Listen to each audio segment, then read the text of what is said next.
kufanya upasuaji wa tezi dume, wanatoa uvimbe wa tezi dume na chanzo kinabakia, na ndio maana inaweza kujirudia mara ya pili kwa sababu chanzo kinakuwepo. Kwa kama umefanya upasuaji wa tezi dume na tezi dume yako imeweza kujirudia, jua kabisa chanzo cha tatizo bado kipo na ndio maana imeweza kujirudia.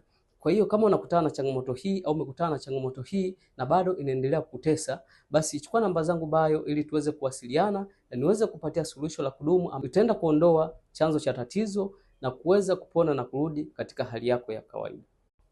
Asilimia kubwa ya wanaume wengi wamekuwa wakipuuzia matibabu ya tezi dume na kuchukulia hali ya kawaida ambayo sio jambo la kawaida.